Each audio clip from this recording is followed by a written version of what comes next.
Hi everyone, welcome back to my channel. If you're new here, my name is Emily. I'm a freelance writer, journalist, and writing mentor.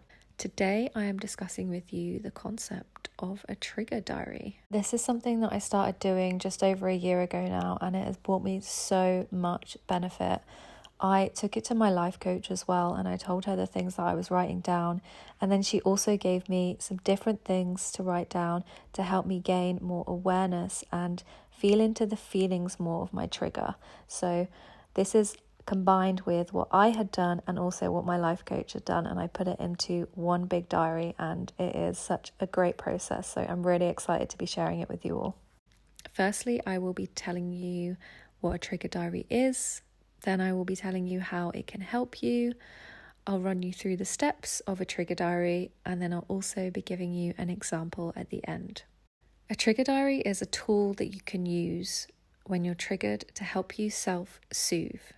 If you're stressed, you've got racing thoughts, you feel overwhelmed, and you are triggered, then you're going to want to learn how to process that and work through it in something like this. It's a really good way of self-soothing. It also breeds accountability and responsibility because you're doing something and taking control of your triggers. It's great exercise for self-awareness, and you can also find resolution in a trigger diary. Step 1 is to take out your journal. If you've got a journal near you and you want to go grab it and write down the components of a trigger diary, I recommend you go and grab that now.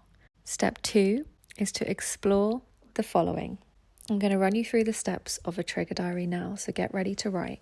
Firstly, you're going to want to write down the trigger. What has caused you to feel triggered?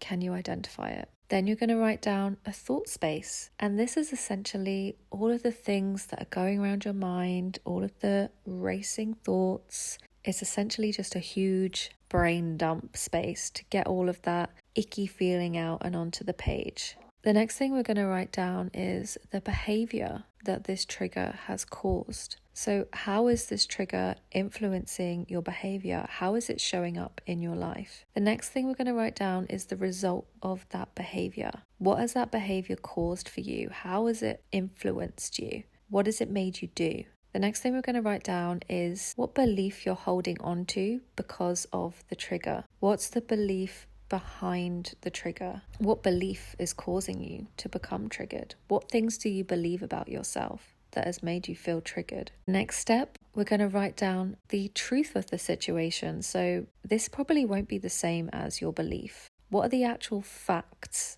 of this situation? Can you identify them? The next thing we're going to write down is what you can do. What action can you take because of this trigger? What can you do about it? Can you try and resolve it, or can you just let yourself feel it? What can you do about this? And the last thing, but not the least, is we're gonna do some affirmations. We're gonna affirm the behavior that you actually want to emulate.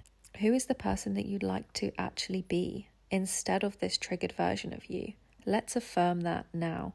Now I'm gonna write down an example of a trigger diary, and this is something that came up with me and my friend last year. I used to get super triggered by this, but luckily I had my trigger diary and I managed to speak to her about it, and things are all great now. But I wouldn't have been able to have that resolution if I hadn't used this trigger diary. You might find that this is relatable in your life too. So the example trigger is no response to a text from a friend. The example thought space is, oh God, it's been 2 days. Have I done something wrong? Did I say something? Last time we were together, am I a bad friend? And essentially these are all just the things that were going around in my head that I didn't really want to grab onto, but just to get them out of my head, I had to put them onto the page. And it really helps to see that and kind of see how maybe silly these thoughts are that you're having, and realizing that this isn't really what I believe. This is just a reaction to something that is so outgrown and